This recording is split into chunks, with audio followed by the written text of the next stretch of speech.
Hello everyone, good morning to all of you. आज हमारी जो नेक्स्ट डिजीज़ है एमोबियासिस। ठीक है, एस्केरियासिस के बाद आज हम जो करेंगे वो है एमोबियासिस। अब एमोबियासिस की बात करें तो एमोबियासिस जो है हमारे पास कॉजेटिव एजेंट इसका कौन सा रहता है। एक हमारे पास प्रोटोजोन पैरासाइट है जिसका नाम है एंटमोबा हिस्टोलिटिका। ठीक है, जिसको हम क्या बोलते हैं, एंटमीबा हिस्टोलिटिका।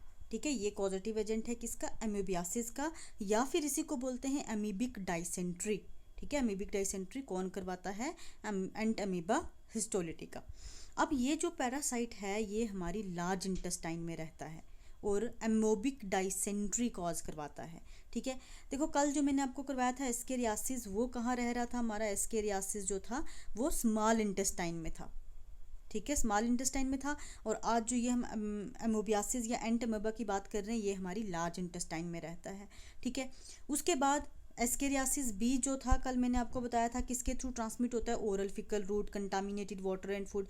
सेम वही ये है, ओरल फिकल रूट के थ्रू ट्रांसमिट होगा। ओरल फिकल रूट आपको पता है मतलब फिकल मैटर या वेस्ट प्रोडक्ट के साथ बॉडी के बाहर जाएगा। ठीक है, उसके एग्स या फिर उसकी लार्वल फॉर्म्स, मोस्टली एग्स जो हैं वो क्या करेंगे, वो फिकल मैटर से या तो वाटर के साथ कंटामिनेट हो जाएंगे या फूड के साथ कंटामिनेट हो जाएंगे या किसी वेक्टर के थ्रू, फ्लाइज या मॉस्किटोज के थ्रू उस फिकल मैटर से ट्रांसमिट होके हमारी बॉडी में आ जाएंगे। ठीक है, जैसे मैंने कल भी आपको बताया था किस तरह से ट्रांसमिट होंगे। मान लो फिकल मैटर है, इन्फेक्टेड पर्सन ने ओपन डिफेकेशन की है, उसने जाके ऐसे ग्राउंड में फिकल मैटर रिलीज कर दिया है। ठीक है, जब फिकल मैटर गया यहाँ पे प्रेजेंट होंगे सिस्ट। अब सिस्ट क्या होता है, देखो सिस्ट जो इसकी एग्स को बोलेंगे। ठीक है, अब मैं आपको बताऊंगी कि एग्स और सिस्ट में क्या डिफरेंस है, बताऊंगी, पहले ये देख लो। ठीक है, मान लो फिकल मैटर में सिस्ट थे।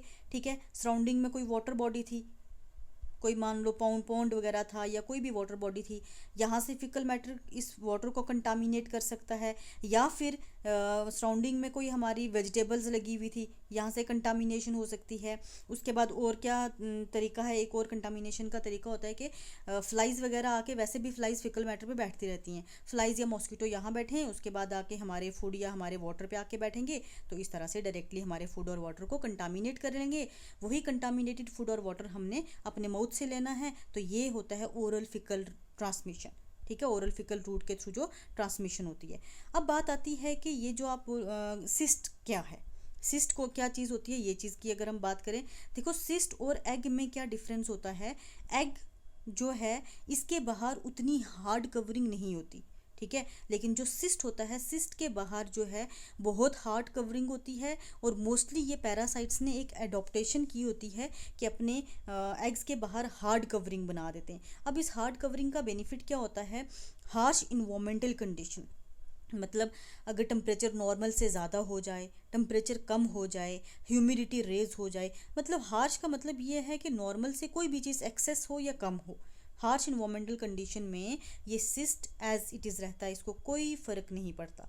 इसको हम रेस्टिंग स्टेज भी बोलते हैं क्योंकि इसके अंदर जो ऑर्गेनिज्म है, जो एग है, वो एज इट इज़ रहेगा जब तक उसको सूटेबल इन्वायरमेंट नहीं मिलता। ठीक है, तो ये जो सिस्ट हैं ये वाटर के साथ जब हमारी बॉडी में आ जाएंगे, हमारे स्टोमक में जब पहुंचेंगे, स्टोमक में उनको मिलेगा एसिडिक मीडियम, एसिडिक मीडियम से उनको मिलेगा स्टिमुलस। ठीक है, हमारे स्टोमक में पहुंचने के बाद उनको एसिडिक मीडियम मिला, स्टिमुलस मिला, उनकी वो सिस्ट वॉल रप्चर होगी, फिर यहाँ से जाएंगे वो इंटेस्टाइन में, इंटेस्टाइन से लार्ज इंटेस्टाइन में, वहाँ जाके ये सेटल हो जाएंगे। ये हमारे पास लार्ज इंटेस्टाइन है, यहाँ जाके वो सेटल्ड हो जाएंगे। ठीक है, देन उसके बाद अगर हम बात करें इंक्यूबेशन पीरियड की, इंक्यूबेशन पीरियड इनका रहता है हमारे पास अप्रोक्सीमेटली 2 से 4 वीक। ठीक है, अप्रोक्सीमेटली 1 मंथ मतलब हमारे बॉडी में ये रह सकते हैं जब तक हमारी बॉडी कोई भी सिम्टम शो नहीं करती। ठीक है, उसके बाद जो सिम्टम्स शो होते हैं, एब्डोमिनल क्रंच, मतलब हमारे पेट में दर्द होना शुरू हो जाती है, थोड़ा बहुत फीवर हो सकता है, हेडेक हो सकती है।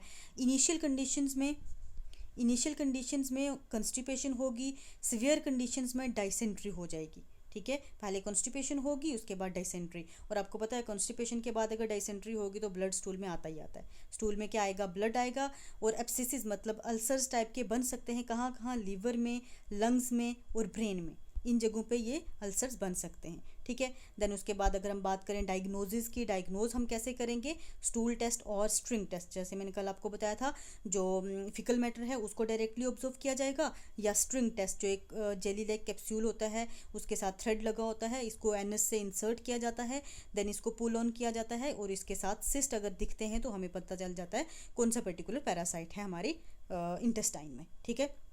देन उसके बाद प्रिवेंशन एंड कंट्रोल मेजर्स की बात करें, प्रॉपर सैनिटेशन, पर्सनल हाइजीन, मतलब अपने आसपास पूरा साफ़ सफाई रखनी है, खुद की पूरी साफ़ सफाई रखनी है, टॉयलेट्स को यूज़ करना है, डिसइंफेक्टेंट्स यूज़ करने हैं, ठीक है। जब भी कोई वॉशरूम जाए तो डिसइंफेक्टेंट्स पर्टिकुलरली यूज़ करे, ओपन डिफेसिएशन को कंट्रोल करना है, ओपन डिस्पोजल्स को कंट्रोल अवॉइड करना है, ठीक है। उसके बाद अगर हम कंट्रोल मेज़र की बात करें तो कंट्रोल मेज़र में हमारे पास कोई पर्टिकुलर वैक्सीन अवेलेबल ही नहीं है, इसकी कोई भी वैक्सीन अभी नहीं बनी हुई। जो एंटीबायोटिक से टेबलेट्स दी जाती हैं मेट्रोंडाजोल या टिनाडोजोल जो है पर्टिकुलरली यूज़ की जाती है टू कंट्रोल द एमोबियासिस, ठीक है। बड़ी शॉर्ट सी डिजीज़ है, आज हम यही रखते हैं, कल हम करेंगे next disease. Thank you so much.